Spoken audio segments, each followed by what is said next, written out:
영화 속 노출 장면은 단순한 연기가 아닙니다. 선택이자 리스크이자 때로는 도박입니다.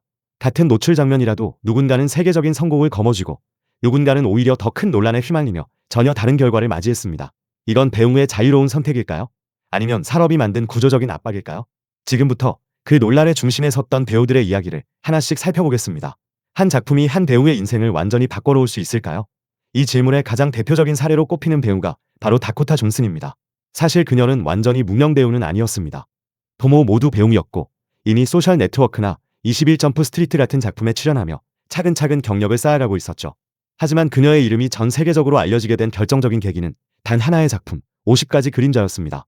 이 영화는 단순한 흥행작을 넘어 사회적인 화제와 논란을 동시에 불러일으켰고 전 세계적으로 엄청난 수익을 기록했습니다.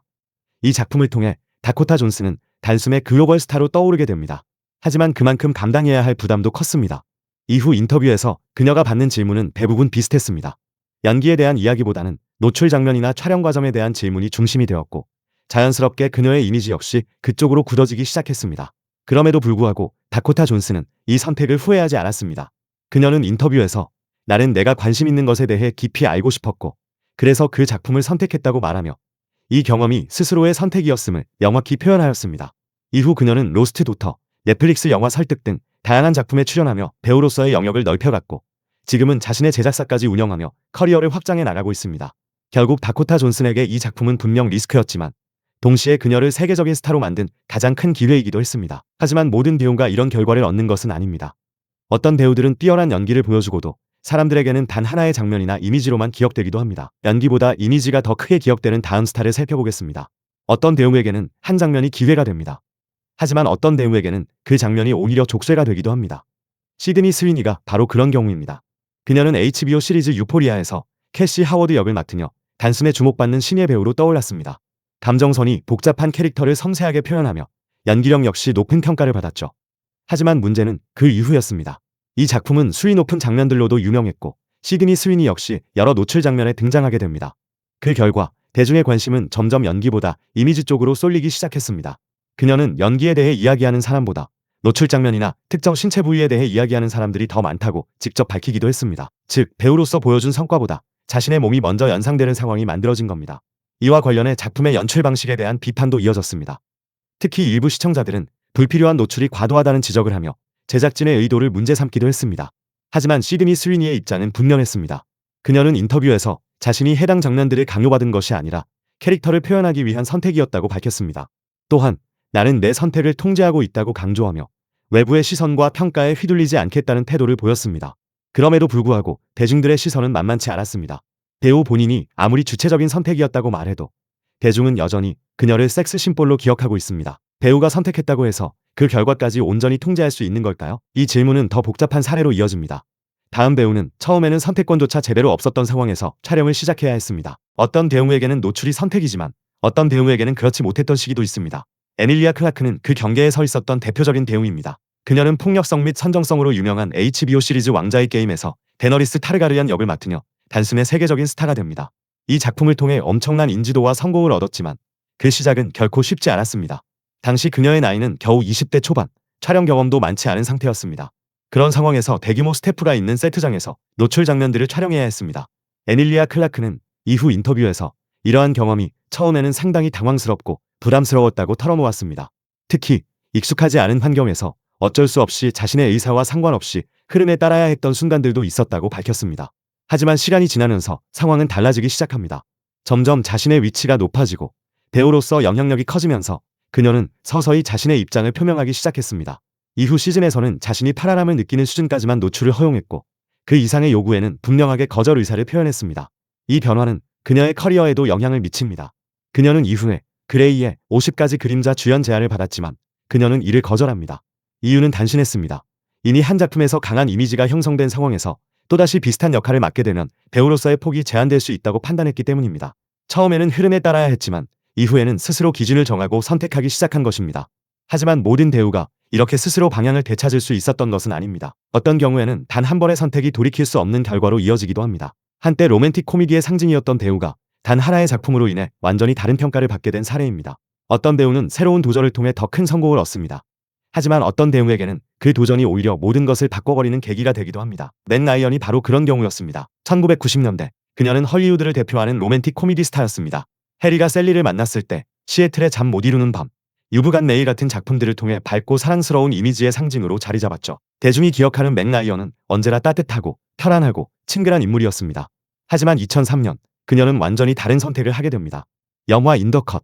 이 작품은 이전의 이미지와는 정반대의 성격을 가진 강한 수위의 심리 스릴러였고 그 안에는 상당히 노골적인 장면들이 포함되어 있었습니다. 이 선택은 단순한 연기 변신이 아니었습니다. 대중에게는 왜 갑자기 이런 선택을 했을까? 라는 강한 이질감으로 다가왔습니다. 이 영화 이후 맥 라이언에 대한 이미지는 급격히 갈리기 시작합니다. 일부는 그녀의 도전을 인정했지만 많은 관객들은 기존의 이미지와 너무 다르다는 이유로 강한 거부감을 보였습니다. 결국 문제는 연기가 아니었습니다. 사람들은 그녀의 연기를 평가하기보다 이미지에서 벗어났다는 사실 자체에 더 크게 반응했던 겁니다. 맥 라이언 역시 이 상황을 인지하고 있었습니다.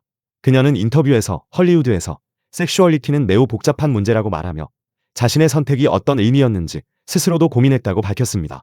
이후 그녀는 한동안 작품 활동에서 거리를 두게 됩니다. 완전히 사라진 것은 아니지만 이전과 같은 위치로 돌아가지는 못했습니다. 배우가 어떤 이미지를 갖고 있느냐에 따라 같은 선택도 전혀 다른 결과를 낳을 수 있는 케이스였죠. 그렇다면 반대로 비슷한 선택을 했음에도 오히려 커리어가 폭발적으로 상승한 경우는 없을까요? 다음 배우는 긴장과 부담 속에서 촬영한 단 한 장면으로 헐리우드의 중심에 서게 됩니다. 같은 선택이라도 누군가에게는 위기가 되고 누군가에게는 기회가 됩니다. 마고 로비는 그 기회를 제대로 잡은 대표적인 배우입니다. 그녀가 처음 대중에게 강렬하게 각인된 순간은 2013년 영화 더 울프 오브 월스트리트였습니다. 당시만 해도 그녀는 헐리우드에서 막 이름을 알리기 시작한 신인이었고 이 작품은 사실상 첫 번째 대형 기회와도 같았습니다. 하지만 그 기회에는 분명한 부담이 따랐습니다. 영화 속에서 그녀는 레오나르도 디카프리오와 함께하는 강렬한 장면들을 소화해야 했고 그 중에는 노출이 포함된 장면도 있었습니다. 처음에는 이런 장면을 촬영하는 것이 쉽지 않았습니다. 그녀는 긴장을 풀기 위해 촬영 전에 테킬라를 마셨다고 밝히기도 했습니다. 그만큼 부담이 컸던 순간이었던 겁니다. 하지만 결과는 완전히 달랐습니다. 그 장면은 단순한 화제성을 넘어서 그녀의 존재감을 전 세계에 각인시키는 계기가 되었고 이후 헐리우드에서 가장 주목받는 배우 중 한 명으로 자리 잡게 됩니다. 중요한 건 사람들이 그녀를 단순히 노출한 배우로만 보지 않았다는 점입니다. 오히려 저 배우 누구야? 라는 관심이 이어졌고 연기와 캐릭터 자체에 대한 평가로 연결됐습니다. 이후 마고 로비는 수어사이드 스쿼드, 아이특냐, 그리고 바비까지 다양한 장르를 넘나들며 확실한 스타로 성장하게 됩니다. 같은 노출 장면이라도 어떤 작품에서 어떤 방식으로 보여지느냐에 따라 결과는 완전히 달라질 수 있습니다. 하지만 만약 그 장면이 배우의 완전한 동의 아래 이루어진 것이 아니라면 그 결과는 어떻게 달라질까요? 다음 이야기는 헐리우드 역사상 가장 논란이 되었던 장면 중 하나, 그리고 그 뒤에 숨겨진 이야기를 알아보겠습니다. 1992년 영화 원초적 본능. 이 작품은 지금까지도 헐리우드 역사상 가장 유명한 장면 중 하나로 남아 있습니다. 그리고 그 중심에는 샤론 스톤이 연기한 캐릭터가 있었습니다. 문제는 그 장면이 만들어진 과정이었습니다. 샤론 스톤이 영화 속 다리를 벌리는 장면에서 치마 속 특정 신체 부위는 카메라에 나오지 않을 것이라는 제작진의 설명이 있었습니다. 하지만 촬영을 위해서 일단 속옷은 벗고 촬영을 진행하였습니다. 하지만 완성된 영화를 본 순간 그녀는 자신이 완전히 다른 상황에 놓여 있다는 걸 알게 됩니다. 카메라에는 그녀가 예상한 것보다 훨씬 더 많은 것이 담겨 있었고 그 장면은 영화의 상징이 되어버렸습니다. 이 사건은 단순한 논란을 넘어 하나의 질문을 던지게 됩니다. 이건 정말 배우의 동의였을까? 샤론 스톤은 이후 인터뷰에서 이 경험이 매우 충격적이었다고 밝혔습니다. 하지만 더 놀라운 건 그 다음입니다. 그녀는 결국 그 장면들을 영화에 그대로 넣기로 동의합니다. 왜였을까요? 그녀는 이 선택이 캐릭터와 작품 전체를 위해 필요하다고 판단했기 때문이라고 말합니다. 과정에는 문제가 있었지만 결과적으로는 받아들이기로 결정한 것입니다. 이후 원초적 본능은 엄청난 성공을 거두었고 샤론 스톤 역시 세계적인 스타가 됩니다. 그와 동시에 그녀에게는 평생 따라다니는 이미지가 생겨버립니다. 그 장면의 배우.